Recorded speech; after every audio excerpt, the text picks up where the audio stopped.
Hello, welcome to 90% Knitting. This is episode 295, and I'm Lisa, also known as Fiber Nymph, across the internet. It has been a while. Today is Wednesday, October 10th. I think it's probably been a month since I recorded, at least. If you're new here, first of all, welcome. Thanks for checking the podcast out. And if you're a returning viewer, thanks for coming back after my long absence. I was not neglecting you, as a lot of you already know. I was on vacation. My husband and I were fortunate enough to take a 19-day long motorcycle trip out west and back, which was fabulous. I will be referring to it, I'm sure, throughout the podcast, just because certain things I have to talk about relate to it. I'm probably not going to do an entire blow-by-blow recap of the vacation because that would take a long time. We did a lot. My husband does not take relax by the beach or sit in the Adirondack chair kind of relaxing vacations. He does really active, busy, do all the things kind of vacations. So from that respect, it wasn't super relaxing, but it was a lot of fun. And I felt very refreshed when we came home, although it was good to be home too after 19 days. I've never been away that long as an adult. I remember once as a kid we took a three-week vacation to Canada. But as an adult, I have never, ever been away for that long. My husband's fortunate that he does have a lot of vacation time at work, so he can do those kind of trips occasionally, and I'm fortunate to be self-employed and can, formulate my schedule to accommodate those kind of trips when they come up.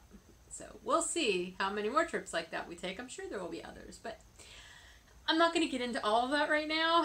I will talk about it a little bit in 10% though, and just kind of give you the highlights. Full disclosure, this is the third time I have tried to record this episode since I returned from our trip last Wednesday. We've been home a week now. And it just wasn't happening. Sorry, I need to move my laptop closer so I can access my show notes. Between technical difficulties and me just going on and on too long, seriously, they were each like almost an hour and a half long. It was ridiculous. I had to start over. I guess I'm out of practice. Plus, I have a lot to talk about, so we're going to try to keep it succinct today and on topic. So for those of you who are newer here, this is my knitting podcast. It's mostly about knitting, as the name would imply, or other fiber arts, with a little bit of other shenanigans thrown in for good measure. The podcast is basically sponsored by my yarn dyeing business, Fiber Nymph Dye Works. I dye yarn and fiber here at my mountain home in my studio down in the basement. And I will share more about that also later in the podcast because there have been big changes happening even while I was away. Things were being worked on behind the scenes without me here. So that's sort of exciting. It's actually very exciting. But I'll talk more about that later. I will put show notes for the episode in the 90% Knitting group on Ravelry. I will try to add a minimal amount of notes in the drop down on YouTube, as I always do. I always put a timestamp menu so you can skip over things if you're not interested in all the topics. There's a Fiber Nymph Dye Works group on Ravelry as well, which I'm also going to be talking about a little bit later. What else? You'll find me on Instagram privately as Fiber Nymph, and my business Instagram account is Fiber Nymph Dye Works. There's a Fiber Nymph Dye Works page on Facebook. And you can always get in touch with me via email. Email is an excellent way to reach me if you have something specific that you really need me to know or need a response to, because that's the one way I can guarantee I will get your message and will respond, unless something weird happens in the email realm. My email address is fibernymph@gmail.com. Feel free to reach out to me there if you would like to. Okay, I will put all of that in the show notes, by the way. I've decided to stop putting that little screen up on the page because it's such small print and I have things I need to add to it anyway. It didn't seem to make much sense. So I'll just make sure all that information is in the show notes from here on out. We're going to get into the knitting right now. You know, the first time I tried to record this was, I think, 2 days after we were home from our trip. And at that point, I really didn't have a whole lot of knitting to talk about because I didn't get to do much knitting on our trip, believe it or not. It was very strange to be gone for 19 days and barely touch needles or yarn. It was very odd. I mean, I was fine with it because we were doing so many other things. But you may remember before I left on my trip, I was kind of vacillating about what projects to take, how many projects to take. I always overpack knitting when I go anywhere, so that isn't shocking. But I was trying to be good since, number one, I had to be able to pack it along with everything else I needed for 19 days in my motorcycle. So, and I just knew I was probably not going to have nearly as much knitting time as I imagined, and I was correct. But the two projects that I did end up taking with me were, one, the socks that I wanted to make for my husband and I that would be matchy, at least out of the same yarn. And then the other one was one of the sweaters that I had cast on for the Woolly Thistle sweater knit along. I never touched the sweater. It never even came out of my pannier on my bike. It just was in there. The socks, however, did see a little bit of work, but in all honesty, I only had about 3 days in the whole trip where I was able to do any knitting. I had maybe a couple of other days that I did like a round or two, but that was it. So I will show you what I did manage to accomplish. I at least got one sock started for each of us. So we will each have a sock from this trip that will have some sort of trip memories embedded in them. That was my goal. My husband thought it was sort of weird and silly, but whatever. He humors me. So this is the yarn. This is some West Yorkshire Spinners. This is one of their bird colorways, and I totally forget.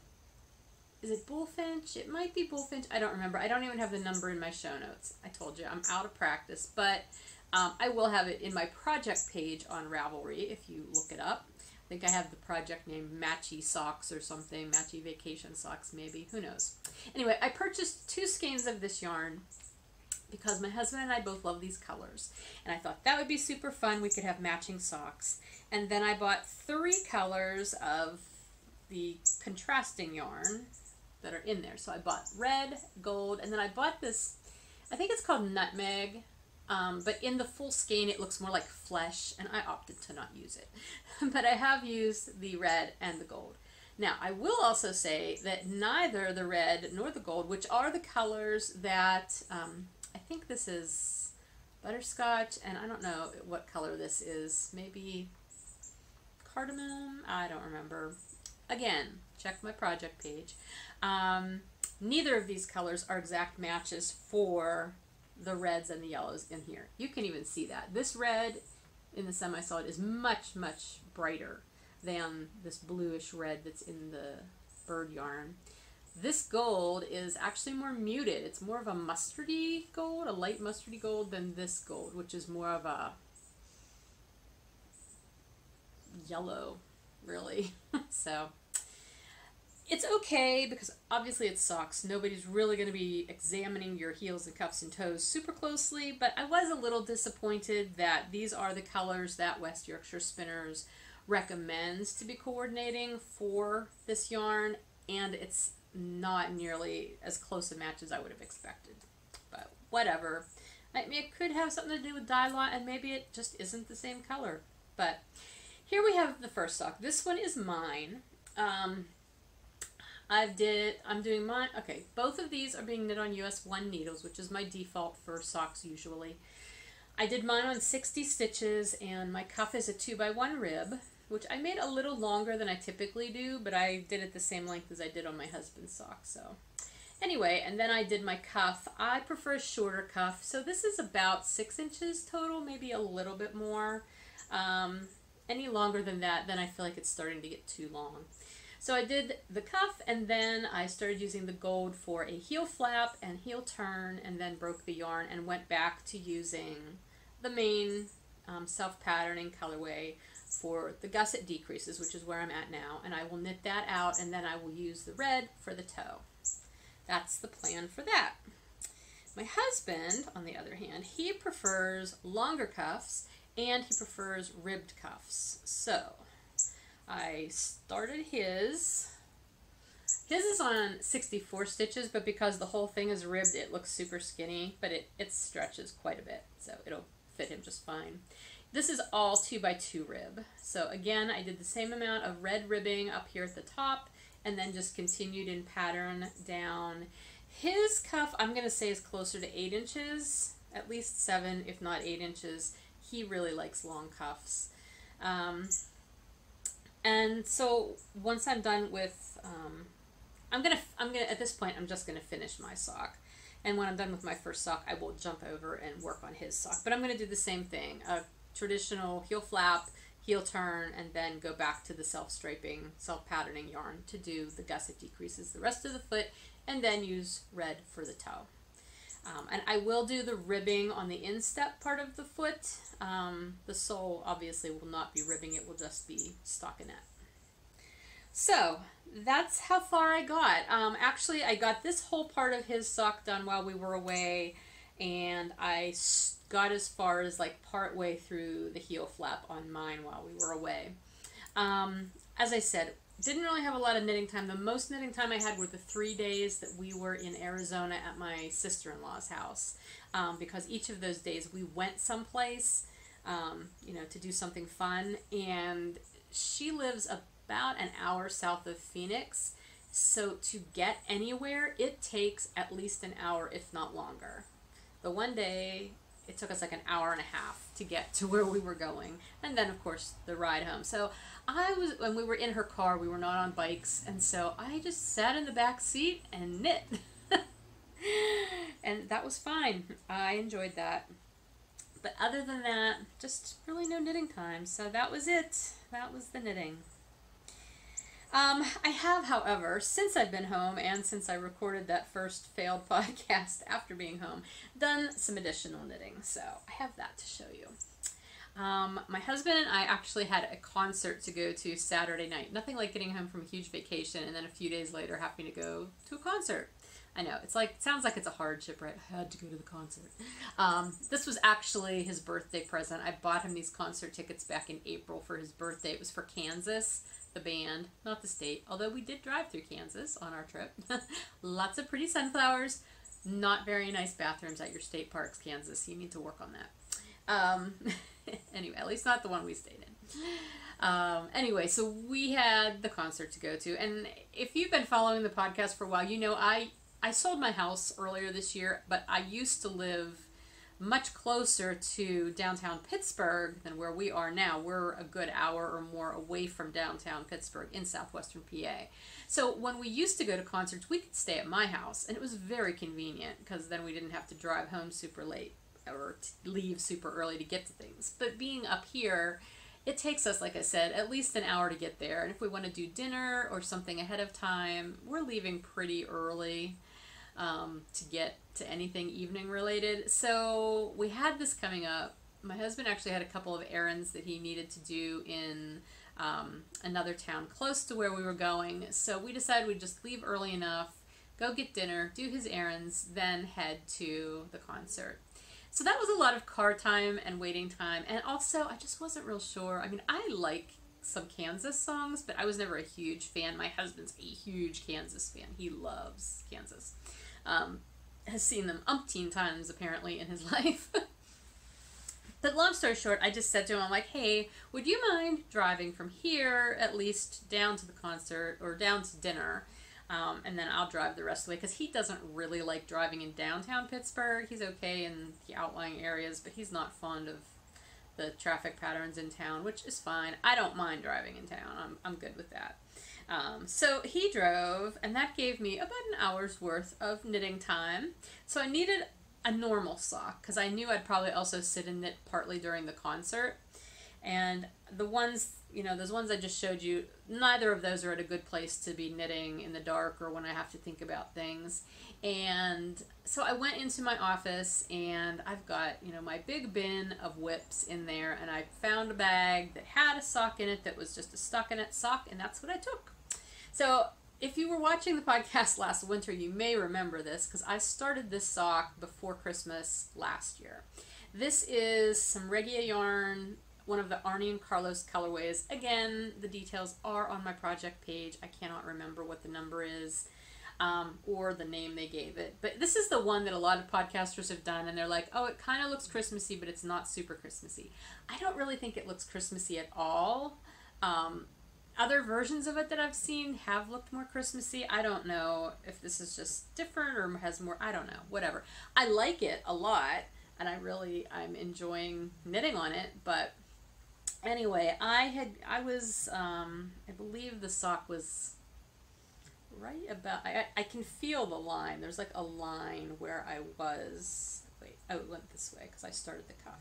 Yeah, I was just after this section here. I was like up in this greenish teal section. That's where it was when I picked it up. So basically that evening I knit from here up to shortly before the toe, probably right about here. I got all that knitting done that night. I knit on it in the car, I knit at it while we were at dinner, and I knit before and during the concert because we were very early to the concert, as it turned out, about 40 minutes, and then I was able to knit during the concert. One of the things that's good about Kansas concerts is they use a lot of strobe lighting in their light show, so it gets bright a lot.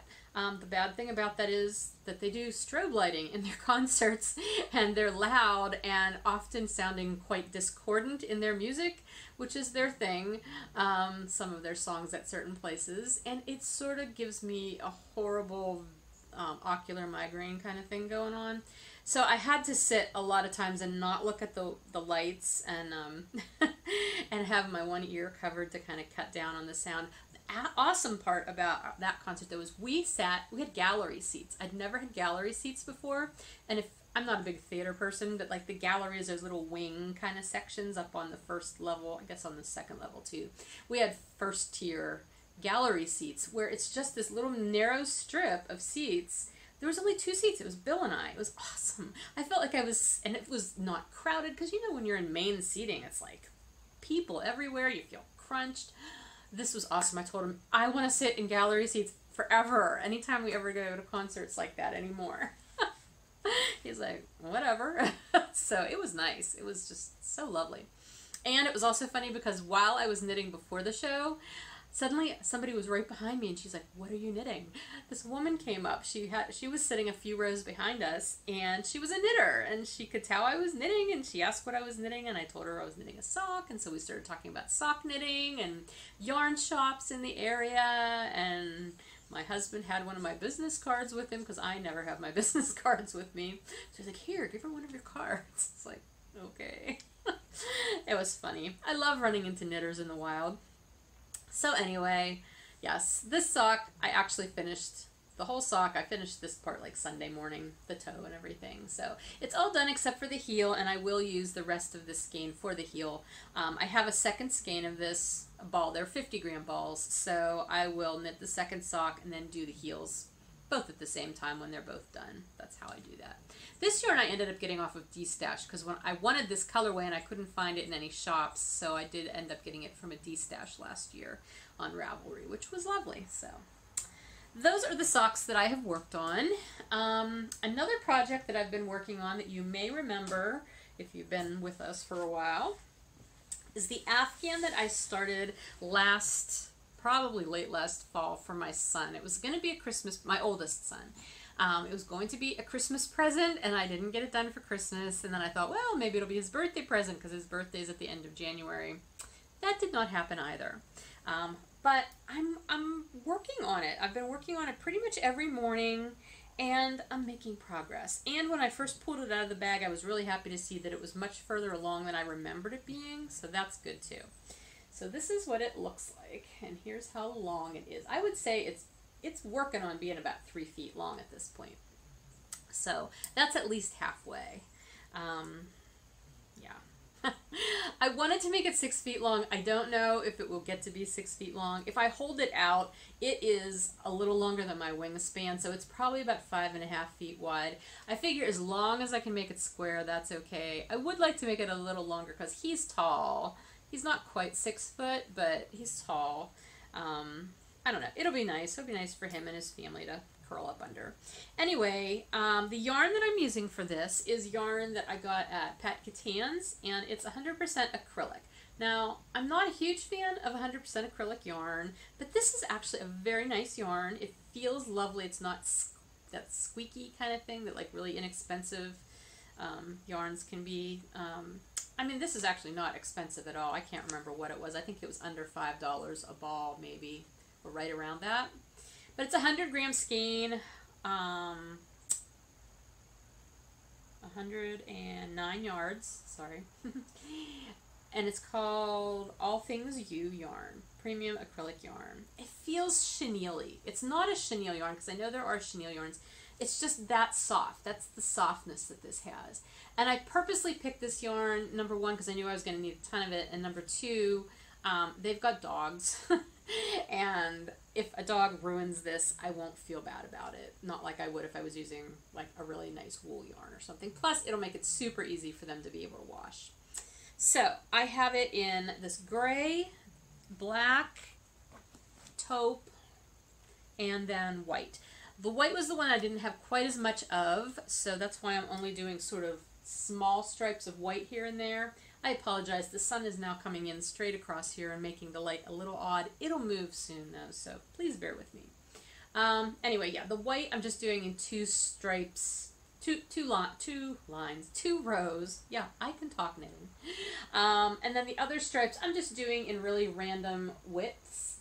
What I am doing though, everywhere except around the white stripe, is you can see I'm doing this slip stitch pattern to go from one color to another. So it's just knit one, slip one. Occasionally I goof and slip two, but I don't care, and neither will they. So it's coming along. These are like US 10.5 needles, I think. I know they're big needles, 11s, 10.5s, which is much bigger than I'm used to using, so I can really only work on this maybe 6 rows at a time, and then I have to take a break because it hurts my hands. And thankfully, like, the mornings have been cool enough to work on this, which that's usually my main knitting time anyway, but it's still kind of warm here. Now, it is supposed to cool off soon and get much more seasonably temperatured, which I'm looking so forward to, because having this big blanket, even though it's not wool, it's warm. On my lap is a little toasty at times, so like just right there it felt like, okay, I'm gonna take a drink. This is not coffee today. This is actually ice water with lime in it, because I was just feeling the need to be hydrated.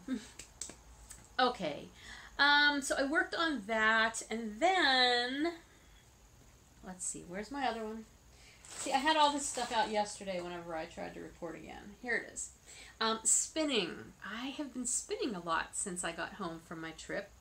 Probably because I hadn't been able to spin while I was away, and I really, really wanted to be working on my combo spin. So I got the first bobbin of the combo spin done. Check it out. Isn't that awesome? I'm in love with this combo spin. I'm having so much fun. Like, here's... I did show how I set up and prepared for this combo spin a few episodes ago. I'll try to link to whichever episode that was in the show notes, but check back a few episodes and that's where it was. I feel like I have like fiber, but I think it's just the sun glinting off my hair. Anyway, so here's some of the little strips. I think I'm using 8 braids of fiber, and I tore them into these, you know, the size strip, and I'm just randomly grabbing them out of this huge bag that I have sitting next to me here and spinning. I would say I'm over halfway done with my second bobbin. My plan is to do a traditional 3-ply with these. I'm spinning this on my sidekick, which uses these plastic bobbins on it. I only have 5 of these. I also have the jumbo flyer for my sidekick, which I have, I think I have 3 bobbins. And I usually use that, but I didn't want to use it for this spinning project. I mainly use my sidekick for plying, but I wanted to use it for spinning my singles on this project, as well as doing the plying on it, because my Traveler is the one I was using for spinning the BFL Gotland fleece that I started working on this summer, and I didn't want to have that taken up with this and then not be able to spin on that. I have not worked on the fleece anymore, but I want to be able to. Or if I just want to spin something else, I want to have that option. So anyway, I only have 5 bobbins of this, so I can fill 3 of them, but then I'm probably going to apply those 3 together and then move on to filling 3 more, rather than filling 5, because then I feel like I'll apply 3, but then there'll be 2 sitting there and I'll have to spin it. I don't know. It just seems weird. Plus, I'm impatient, and once I get 3 done, I'll probably want to ply, so just being honest. So yeah, that is coming along. I am absolutely loving it. I can't wait to see what the final yarn looks like. And yeah, I'm not even beginning to envision what kind of garment I'll knit from it. My goal is a sweater of some sort, but until I see what the yarn looks like, I don't think I'm going to be able to really, you know, make a decision on what I want to knit with it. But I'm having fun with it. Let's put it that way. Otherwise, I haven't worked on anything else. I do have an on-deck project, which I haven't done those in a while. It was funny, this morning I was watching a new podcast called Knitting Vicariously, or Vicarious Knitting. Well, I'll put the correct name in the show notes. It's Caroline. She is from London. She's a Scottish girl from London, and a redhead, and she cannot cut bread or bagels straight. She's super cute. I love watching her episodes. She's only got 2 episodes out, and I watched the first one and most of the second, and I didn't have time to finish it, so I'll get back to it hopefully later today. But she was talking about how we don't always have time to knit the things that we really want to, so we knit vicariously. So that's basically what my on-deck projects are. The things that I'm knitting in my mind, you know, and eventually we'll knit. I want to knit a hat for my daughter. She made the comment to me the other day. She was super happy that it was getting to be cooler. She lives in South Carolina, northern South Carolina, and she works in Charlotte, North Carolina.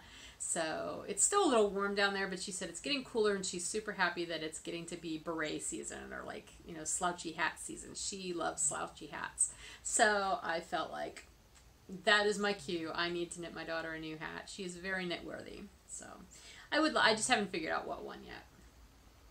I'd also maybe like to knit myself a hat. I like hats, and it's getting to be hat weather. I'm so angry that it's been like in the 80s since we got back from vacation. But it is supposed to cool off. And is anybody else watching the long-range weather forecast for Rhinebeck next weekend? Like, I'm checking it every day, and I looked at it this morning, and I think the weather, it's actually showing up that it's going to be in the 50s. Like, yesterday when I looked at it, it was like right around 60. It's actually gotten colder. I'm so excited. 50s, but no precipitation. That will be perfect for Rhinebeck. Oh my gosh, cannot wait. And speaking of, I'll stick this in here because it's not officially in my show notes, but I'll add it, of vicarious knitting. You may have noticed, even though I'm going to be vending at Needles Up Rhinebeck, and I'll be at Rhinebeck on Saturday, I have not mentioned anything about knitting a Rhinebeck sweater. At least I don't think I have. And that's probably because I'm not knitting a Rhinebeck sweater. I have in the past tried to knit Rhinebeck sweaters, and sometimes I've succeeded. Sometimes I have, more often than not, I haven't. But you know what? I don't care. I just really don't care about having a specific Rhinebeck sweater. I've got knitwear, and this year, usually what happens, and that's the case this year, is I will have finished a sweater close to the end of winter, the prior winter, and so by the time I get to Rhinebeck, I haven't worn that sweater much at all, so it's still pretty new. That's the case this year. My hero cardigan, which I knit last winter out of Let Lopi, that is going to be my Rhinebeck sweater. I will take that, and as long as it's cool enough, I'll wear it, because again, it's Let Lopi. It's kind of hot. So I will have that with me. I need to do a little bit of, I still need to put the grosgrain ribbon on the inside of the button bands where I steeked it, and I need to fix a little bit of the one button band. The yarn is actually pulling apart from the button band, which I'm like, when I noticed that, because, you know, I said, oh, it's Let Lopi, I don't need to worry about my ends doing that, but it's apparently not quite stuck enough, so I need to fix that. But otherwise, it's fine. And I will plan to take that. I also have that big, long, shawlish wrap thing that I knit out of my hand spun, that I spun from my holiday mini collection fiber from last year, which I have not gotten to wear at all, and I really want to, so I will probably take that along as well, along with various and sundry, you know, possibly a hat and maybe mitts or whatever, socks. I'll have my knitwear. It just won't be specifically Rhinebeck knitwear, but that's okay. Let's see, what else? Let's move on to the knit-alongs. We have 3 knit-alongs going on in the 90% knitting group right now. The one is the combo spin-along, which isn't really a knit-along, it's a spin-along. The other is the finish that sweater along, which could be, it doesn't have to be knitting, but I think most people are knitting their sweaters in that one. And that's open to anybody who, well, obviously the combo spin-along is if you want to be spinning a combo spin of any type. It doesn't have to be 8 braids, it could just be 2 braids. The finish that sweater along was to help encourage people to finish sweaters they've had on the needles and to get them done. And there have been some lovely sweaters coming out of that. And lastly, there's a Halloween knit along, which was just basically if you're knitting anything Halloween oriented, as long as you can justify it as somehow being related to Halloween, whether it's the yarn color, the shape of the project, the design of the project, whatever, if you can somehow make a leap there, I'm good with it. You don't even have to ask me. As long as you can justify it, you're good to go. So those 3 are going on through the end of October, and they've been kind of just loose and casual knit-alongs that I wanted to have going because I knew I wasn't going to be around much to participate in them because of the vacation. But I will probably draw, like, you know, a participation prize winner for each one at the beginning of November, just because you guys participated, and I like to do that. I do not have any plans yet for any kind of knit-along for November or December. I will be honest with you, I'm feeling a little knit-alonged out. We have done a lot of them in the group in the past. You know, last year we had like a year-long knit-along. We've had other year-long knit-alongs. We've had themed knit-alongs that go throughout the year. And sometimes I really enjoy coming up with them, but right now it's just feeling like a lot of work to try to come up with a knit-along idea for the end of the year. So I'm going to hold off on planning any type of official knit-along at this point for November or December. So, and that's also related to something else that I'll talk about in a minute, but yeah, just hold tight on that. It's bittersweet for me because I really like the community that that ends up growing around knit-alongs and the conversations we have in the group when we have knit-alongs going. That makes me very happy.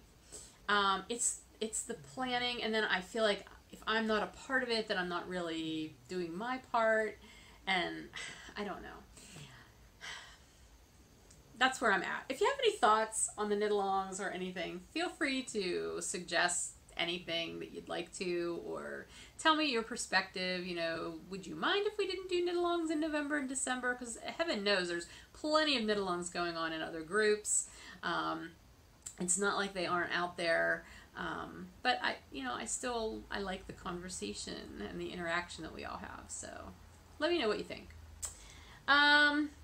Aside from that, I do have some new things I want to share with you. One thing about my trip, I went to 0 yarn shops. That wasn't really by design, but I also did not plan ahead and look for yarn shops, mainly because I knew we were going to be super busy, riding a lot, and going to specific things that we both wanted to go see. And shopping was definitely not high on my husband's priority list, and honestly, I didn't care if I did or not. I was just sort of leaving it. If it happened organically, like we were at someplace and I happened to say, oh look, there's a yarn shop, I would have gone in. But as it happened, in 19 days going across the country and back, our route did not take us near any obviously visible yarn shops. I did see a few quilt shops in a couple of towns. I did not go into any of those though, because 2 of them I think were closed when we saw them, and then the other one, it wasn't closed, but we were doing something else or something, and it just wasn't a good time for me to take time to go in there. So you know, whatever, it's fine. But I did come home to Happy Mail. So that's what I'm going to show you right now. My first piece of Happy Mail was from Adorn It, who is Steph. She has the Knitting Samurai and Her Guys podcast, and she also makes really fun stitch markers. She's also a Pro Shop sponsor for the Downseller Studio podcast, Pigskin Party right now. So she's offering a discount code through that if you want to go check that out in that group. But anyway, I had placed an order for some of her stitch markers before I went away. And the one set is actually her Pigskin Party, one of her exclusive sets for that. So both sets I got have a collection of just like the ring markers with the little bead on them, so you can see those in there. And this one was the football oriented one, so it has, there's this little leaf, and this is a progress keeper. And then there is a football beginning of round marker. It's an enamel one. And then this one, I think, is one she said she threw in extra. It's a progress keeper as well, and it's another football. So that was really sweet of her. So that, I ordered that set, and then I also ordered a Halloween set, which this was actually one I was super, super excited about because just super cute. The ring markers are all the Halloween colors, orange, black, green, and then the progress keeper is a pumpkin charm. And then the beginning of round marker in this set, this is just so stinking cute. It is this little spider. Isn't he adorable? I just love him. So that was the second set, and then when I received the order, she had really sweetly thrown in this other progress keeper, which is a little miniature schnauzer. Because she's like, I love your dog, and I love miniature schnauzers, so I wanted you to have this. So, isn't he cute? Oh my goodness. So that's I'm calling it my Muffin progress keeper in honor of my dog, Muffin, who is snoring over there in the corner right now, actually. She's so funny. She snores like crazy. So anyway, that was my first Happy Mail that I came home to. Trying to put it all back in the bag now. Then, the second thing was my next club shipment from Knit Spin Farm. I'm in Joanna's Bat Club, and so this month's shipment was autumnal equinox themed bats, and it's a set of 6 mini bats. Aren't they pretty? Half of them have a light brown base, the other half has a darker brown base, and then each one is like half parts the brown and an autumnal color. And the fiber content is Rambouillet, Corriedale, Falkland, Shetland, Silk Noil, and Sari Silk. So that's the monthly Bat Club for September. Autumnal Equinox is the name. And I can't wait to spin those. I'm so tempted to put those on my Traveler right now and just start spinning them, but I can't. I want to work on my combo spin. I'll probably, when I do spin these, what I'll probably do is split each of them in half and then spin one half, like a cycle of one half, and then do it again. Or maybe in 3s. It depends on how big they end up being. And then I will Navajo ply it, and I'll make something like I did with the Holiday Mini yarn that I spun last year, because I really liked how that turned out, that project. So. And then the next thing that was Happy Mail waiting for me was a shipment from the Woolly Thistle. I had pre-ordered the 6th issue of Len magazine, or Lina, however it's pronounced. This one, all the photography was done in Iceland, so I knew I had to get this one because I love Iceland. Never been there yet, but I love all things Iceland. I'll be honest with you, I have not had a chance to do more than literally what I'm doing right now is just flipping through this. I haven't had a time to sit down and look at it, but what I have seen in it and what I've seen other people show on podcasts, it's beautiful. Tons of lovely projects in it, so I can't wait to have time to look at that. But I had ordered that, and then Corinne had the Blacker birthday yarn in her shop, which I can't remember. It was a specific day that it was being released, and it's, every year Blacker Yarns does a birthday yarn. This was their 13th birthday, and it's always limited amounts, like it's only available for a short time. There's only so much of it, and once it's gone, it's gone. And so I knew about this one. Last year I kind of missed it, and before that I don't even know that it was on my radar. But last year I had missed out on getting it, and it was sold out by the time I had a chance to look. I did end up getting some later because they had a little bit left to release, but I'm not even sure that I got it from the Woolly. So I may have. I don't remember. Anyway, this year I was on point with this. I knew when the release was happening, and I knew when Corinne was making it available in her shop, and I was in front of my laptop, and I got myself some yarn.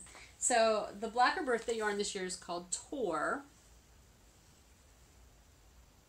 and it's listed as an Aran weight, although by yardage and weight it is more of a worsted.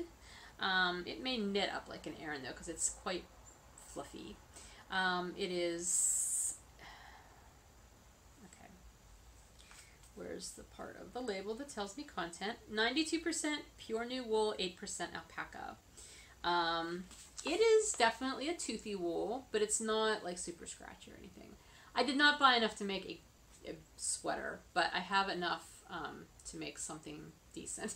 So essentially, you know, I had gone online because Blacker also released a small collection of patterns specifically for this yarn, so I looked at the patterns first, and they had this wonderful pair of big chunky wool socks, colorwork socks that were made from this, and I love the color combination. I love the socks, but I love the color combination in the socks, so that's what I ended up buying. Basically, I'm pretty sure the same colors that were in those socks. So I ended up getting 3 skeins of this tealish color that is called Carnaglos. I'm probably pronouncing that totally wrong, but that's basically what it is. So I've got 3 skeins of that, and then I got 3 skeins of this absolutely fabulous green, which is called Leiden. Oh, and it also has fiber sticking all over it because the basket I had it sitting in has fiber in it as well. Isn't that the most yummy color? I love this. This is one of my favorite greens. And then lastly, I bought 1 skein of fiber, 1 skein of the undyed. So whether or not I actually make those socks, because I could probably make like 3 pairs of socks with as much yarn as I bought. Whether or not I make those socks, I don't know, but I have yarn that I could do a color work something, or a stripey something. I don't know yet, but I have the yarn for it, and I'm really happy to have gotten this. Anyway, Corinne had emailed me after I placed the Tor order and said, hey, I see that you also have a pre-order for Lina. Would you like me to just hold on to the yarn and I can ship it all at once and then send you like a shipping refund? And I'm like, sure, because I was going to be leaving for vacation like within a few days of ordering this, and so it worked out great because Lina didn't come out until the very end of September, and then we were home October 3rd, so things just sometimes fall into place like that. So that was it. Those were my happy mails waiting for me when I came home. Oh, and one other thing, I also got my latest issue of Taproot, which is issue 29. Theme is age, which is appropriate because while we were away, I had my 52nd birthday. So, and again, I haven't had any more time than to just flip through this too. But I always enjoy Taproot. They have very interesting articles and recipes and crafts and everything. This is a lovely magazine. I would check it out if you ever have an opportunity. Okay, let me get my show notes back here. Upcoming. Let's talk about upcoming real quick. First of all, Needles Up in Rhinebeck is next weekend. So I will be vending at Needles Up on the 19th. The general public hours are from 1 to 6, and that is in Kingston at the hotel where Indian Tangle used to do their show there. They've moved to a larger facility, so we have that one now. All of the details I will make sure I link in the show notes. If you have a VIP pass, though, you get to come at noon. So I hope to see you there. I can't wait. It was so much fun to do it in Maryland. I'm so glad I get the opportunity to do it in New York as well. And then I will be at Rhinebeck on Saturday. just wandering around by myself. I will probably look weird and awkward and socially strange because that's how I am when I'm by myself. But I'm not going to Rhinebeck with anybody. My husband will not be with me because he's going to be at another event that I'm going to then be meeting him at after, like, I'll probably leave late Saturday afternoon and drive down to New Jersey to meet him. But anyway, yeah, I'll be there. I plan to come to the podcaster meetup on the hill. I think it's usually at 1 o'clock on Saturday. So if you're there and you see me either at the podcaster meetup or just wandering around aimlessly by myself, feel free to say hello. I love meeting people and I love just chatting with you, even if I look strange and uncomfortable. I'm not. I love meeting people and talking. I'm actually going to try to bring goodies to maybe share with people, because, you know, when you're by yourself and awkward and need friends, give them things and then they will come to you. That sounds terrible. Don't tell your children that. Buy your friendships. No. Anyway, that's Rhinebeck. So that's next weekend. Can't wait.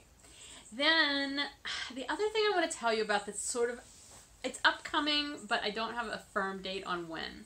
And this is something that I've been thinking about for a while, and I just want to give you guys a heads up. I've been doing this podcast now for almost 8 years. It'll be 8 years in January. I still love doing the podcast, so don't get afraid. I'm not stopping my podcast or anything. But over the past year or so, it has gotten extremely hard to do. Part of it is technical issues that I've had to deal with, and new equipment and new software, and it's taking an entire day at this point, not to do the recording per se, but to do all the processing and the uploading and the maintenance of the groups and everything. It's becoming a burden, that part of it. And I don't want that to happen, because then that's going to make this not fun and then I'm not going to want to do it. So here's my plan. Because I operate my business, Fiber Nymph Dye Works, and like when I first started the podcast, I was also in the process of starting my business, although it hadn't launched yet. But my podcast has never been, the purpose of it was never to be all about my business, and I don't think it ever has been. I do talk about my business and reference it, and if I'm knitting with my yarn, I let you know. And then I always have the shop news segment too. But it's never been specifically about the business, which is why at the time when I named my podcast, I just kind of named it 90% Knitting, because that's what I wanted to talk about, was knitting, not really the shop that was going to be coming up. But over the years, it's hard for me to keep the two separate as much as I once did. And not so much in keeping the content separate, because obviously I've got my sections, like here's the knitting, here's the shop news. That's easy. It's more that I have to maintain the 90% knitting group, and then I have to maintain the Fiber Nymph Dye Works group. And then there's so there's two groups on Ravelry. I've got, the Fiber Nymph Dye Works group on Facebook. I've got the Fiber Nymph Dye Works account on Instagram, plus my private account. But every place else, I do have things focused for my business. And on Ravelry, it's always been these two separate things, and I'm never able to give both of them the same amount of attention.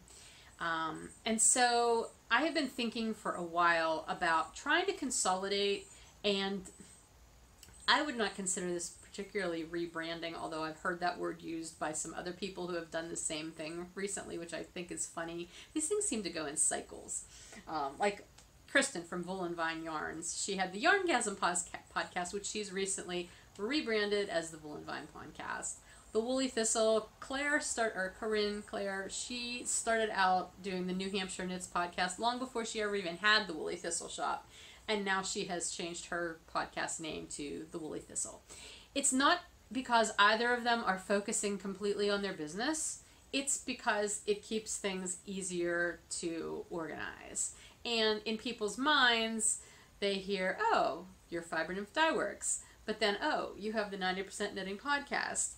I know that may not seem super confusing to you because if you've been along for a long time, but for newer people just learning about my business and everything, having two separate names for things, and I do consider the podcast an important part of my business, even though it's not super concentrated about my business, but it is like one of the primary places I have to share my yarn stuff with you from my business. Does that make sense? Anyway, I'm babbling now. But my point is, in the near future, I am planning to switch over the name of this podcast. It will no longer be 90% Knitting. It's going to be the Fiber Nymph Dye Works podcast. The content itself is not really going to change.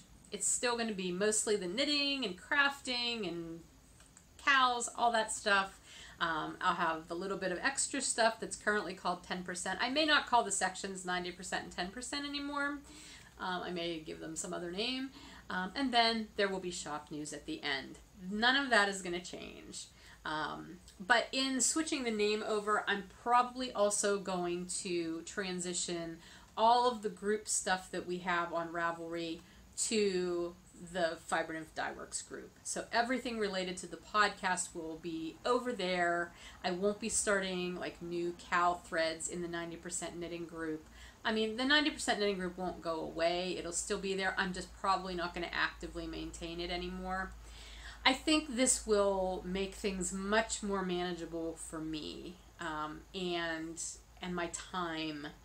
Because honestly, right now when I do a podcast and I do everything I have to do related to the podcast, it's taken me 2 days. I used to be able to record the podcast and get it up and out and everything was done within a few hours. But because of all of the technical changes and the time I have to spend with my work and everything, I just can't do it that quickly. So I think this is going to help in a lot of ways because it will streamline things and consolidate things. So I just wanted to give you the heads up. Please don't be afraid or worried or angry if you suddenly see the podcast come up with a different name. Nothing else is going to change about it except the name. But I also feel like it's appropriate because really I don't have advertisers on anything. I am my own advertiser basically, and I've never asked for donations to keep the podcast going or anything because I've always seen it as part of my business in that way. Like it's because of my business that I'm able to do the podcast. So I think it all makes sense. Does that make sense to you? I hope it makes sense to you. So just giving you the heads up. 10%, I really just don't have a whole lot to tell you this week. It was my vacation. That was mainly what was going on. Like I said, we were gone for 19 days. My husband had built a sidecar camper rig with his Yamaha Super Tenere, and he built a custom sidecar chassis and frame and put a motorcycle Toby Hone kind camper. He took the chassis off of that, put the box on there, and that's what we camped in. So he drove that, which was quite a physical experience for him because driving a sidecar, any sidecar, is not at all like driving a motorcycle. You actually have to steer like with your hands. You don't just tilt. That's how you steer with a motorcycle. Just like a bicycle, you lean. That's how you steer. But with this, it's more like a car, except you're using handles, and it's really physical because the sidecar wants to pull you in certain directions depending on what speed you are. So it really gave him a workout and has also caused further damage to his shoulder that was already having issues. So I'm not going to talk about that right now, but he got a workout. I, on the other hand, drove the Honda NT700V that he bought for me earlier this year, saying that it would be a more appropriate bike for me to ride on this trip than the other bike I have. I was not happy about that when he bought the bike, but now, after having ridden it for over 5,500 miles, I can say I'm super happy he bought it for me. I really enjoyed it. I was comfortable on it, and I will say in general, my riding skills improved exponentially on this trip. I feel very comfortable on the motorcycle now, and we did all kinds of crazy driving, from interstates to back roads. Not really gravel roads because my bike was not, it's a touring bike, mid-sized touring bike. It's not a trail bike that would be great. Like my other bike would have been great on dirt roads, but not this one. I was on some gravel, but we did Pikes Peak and I was able to go up those twisty hairpin turns. If you aren't familiar, Pikes Peak is one of the highest, I think it's the highest road that you can drive up. It's over 14,000 feet in elevation. It was amazing. I was so thankful for the trainings that I've been on because especially the slow speed maneuvering training that we went to earlier this year, I used every skill that I learned in that course, and it allowed me to do that ride safely and enjoyably, and I loved it. It was fabulous. Yeah, it was great. The first 3 days we just basically drove to get out there. We went to Colorado Springs, did Pikes Peak, went around Colorado, did some different stuff. We went up Independence Pass, we went to Mesa Verde, then we went down into Arizona, where we visited Monument Valley, the Painted Desert, Petrified Forest, Walnut Canyon. We got down to the Tonto Basin, like Roosevelt Lake, and did Tonto National Monument. What else did we did? A bunch of stuff. Then we went to my sister-in-law's house for 3 days. Again, she lives south of Phoenix, and so Bill and I went to the MIM, the Musical Instrument Museum, which if you are ever in that area and you love musical instruments, go to the MIM. It is fabulous. You will spend the entire day there and not see everything. They have over 10,000 musical instruments from all over the world, all different time frames. Oh my gosh, I'm making a mess on this chair. Yeah, it was amazing. Absolutely amazing. Loved it. And then we went to Odyssey with my sister-in-law the next day, which is a huge aquarium. That was very, very cool. It's a newer facility too, I think. And then we went to the Wildlife World Zoo the next day, which happened to be my birthday. It was not the greatest zoo I've ever been to. It seemed very run down and not super well cared for. I mean, the animals seemed fine, but the facility itself just didn't seem fabulous. I don't know. And maybe it was because it was a weird middle of the day and like there weren't many people there, so it seemed just like sad and unloved. I don't know. But anyway, we did that while we were there. And then on the trip home, we stopped at Casa Grande, which is another Pueblo ruin. I mean, we saw a lot of cliff dwellings while we were there, like, you know, not Monument Valley, Mesa Verde, Walnut Canyon, Tonto National Monument, and I feel like there was one other cliff dwelling we saw. And then Casa Grande is the Pueblo buildings. And then the Salinas Pueblo Missions in New Mexico. That's another Pueblo structure. What else do I have? So lots of elk. Lots of elk in New Mexico. That was fantastic. I'd never seen elk that up close before. That was very cool. And then we also stopped at Mammoth Caves. Can you see my t-shirt? Mammoth Cave on the way home, and we did one of the cave tours on the one morning before we continued our drive, which that's always neat. Those are great caves. And then we came home, and so that's like a really speedy review of what we did, but it was a lot of fun. I'm so glad we had the chance to do that. If you want to see pictures, I'm not going to put them in here because it would take me forever to do that, but I posted a lot of pictures to my personal Instagram account, so that would be the Fibernymph account. Go there and check them out, and you can see all the pictures I posted while I was away.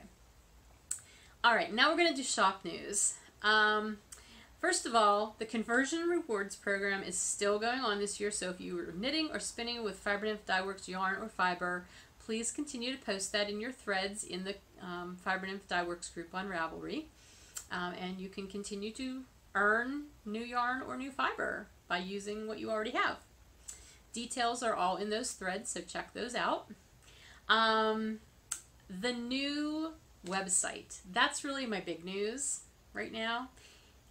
Okay, I'm telling you a secret, sorta. That's not really a secret. By the time this goes out, it's not a secret. The new website is live.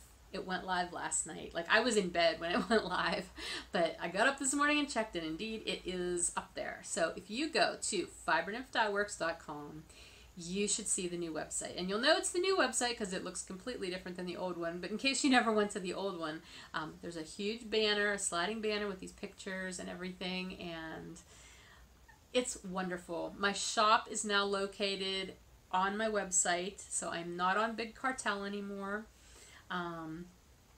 Everything's there. Eventually my colorway galleries will also be there, but right now they're still on Flickr. Yeah, everything. That is the home of Fibernymph Dyeworks now. Everything Fibernymph Dyeworks will be there on my website eventually. Most of it's there now. There is not a lot in the shop. I will say that. I'm starting out slow just because, number one, I did that huge sale before I went away, which thank you so much to everybody who shopped that sale. But number two, I want to kind of control my inventory for a little while until I get the hang of using that shop. So right now I have a lot of semi-solids in there because I always carry semi-solids. I have the custom order listings for inversibles and for semi-solid full skeins and half skeins. Those are in the shop. The Downseller Studio Pigskin Party exclusive colorway listing, that is in the shop again. So if you've been waiting to order that while I was away, that listing is up again and you can order it from the new shop.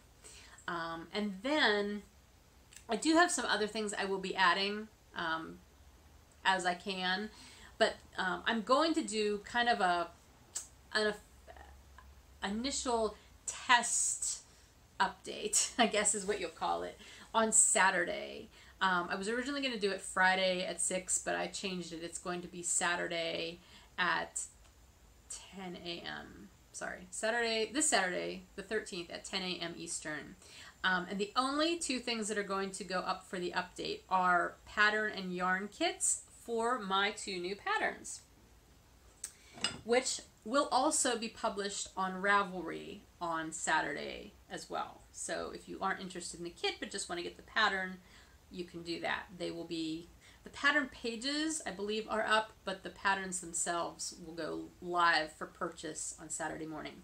So this is the Around and About hat. The pattern is written for both this ribbed version, the beanie version that is much closer fitting, and the slightly slouchy stockinette version.